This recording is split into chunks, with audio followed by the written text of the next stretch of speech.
Saya sekedar untuk memberikan informasi dulu. Satu, dulu negeri Tibet itu merupakan negeri merdeka berdaulat. Kemudian menjalin kerjasama dengan Republik Rakyat Cina yang komunis.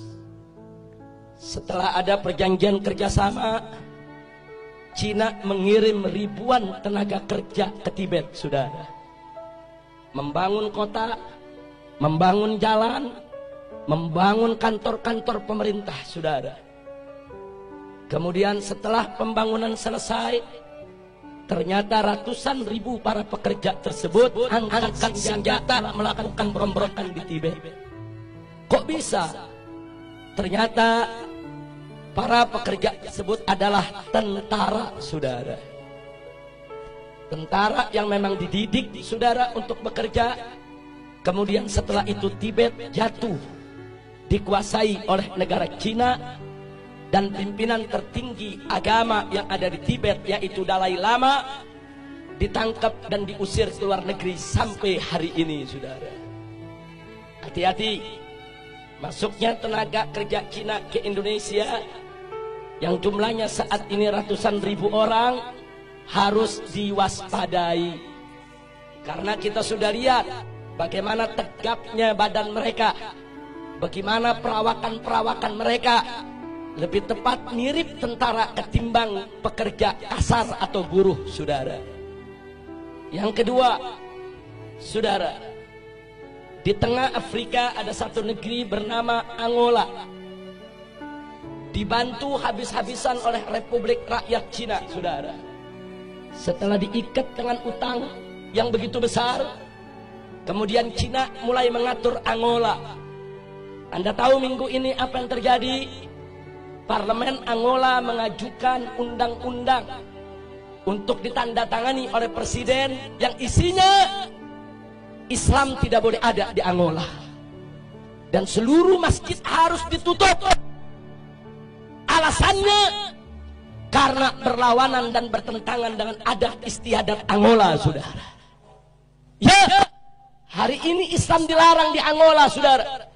Bagaimana dahsyatnya pengaruh Cina komunis sampai di Afrika, saudara, dipengaruhi sedemikian rupa. Yang ketiga, ada satu lagi negara di Afrika bernama Zimbabwe, saudara, juga diberikan utang besar-besaran oleh Cina, saudara. Setelah utangnya, saudara, membengkak, Zimbabwe tidak mampu untuk bayar utang, saudara. Lalu apa ditawarkan oleh Cina komunis? Dibebaskan dari utang, tidak perlu bayar utang. Tapi mulai saat itu Zimbabwe harus meninggalkan mata uangnya dan belanja sehari-hari dengan mata uang Cina, yaitu yuan, saudara.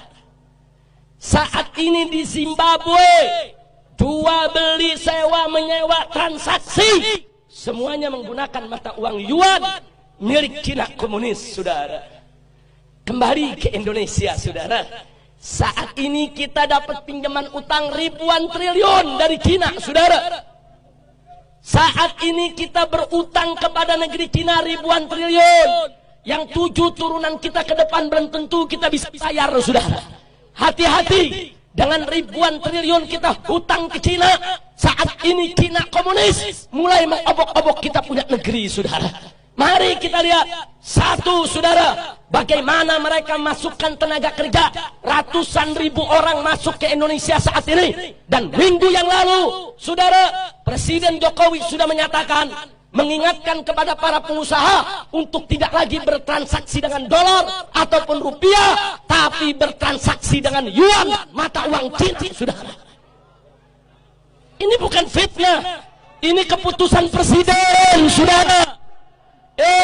Nggak sampai di situ, saudara. Sebulan yang lalu presiden juga mengeluarkan kepres bahwa orang asing termasuk Cina komunis diberikan hak milik untuk memiliki rumah, memiliki tempat tinggal, dan memiliki perkebunan di Indonesia, saudara. Ini nggak pernah terjadi.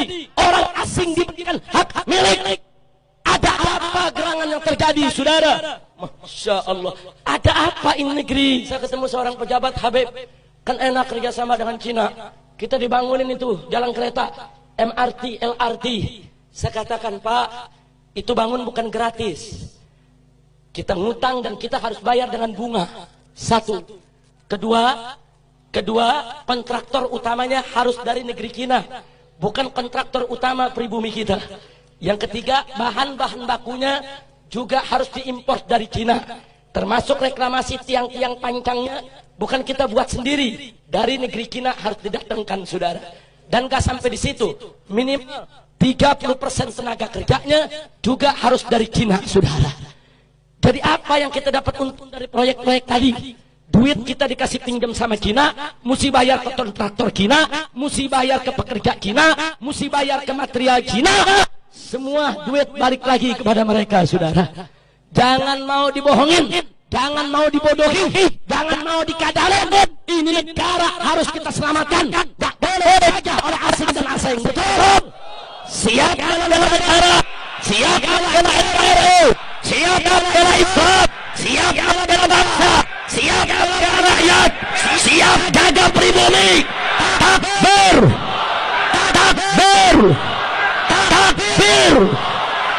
Sallu ala Nabi.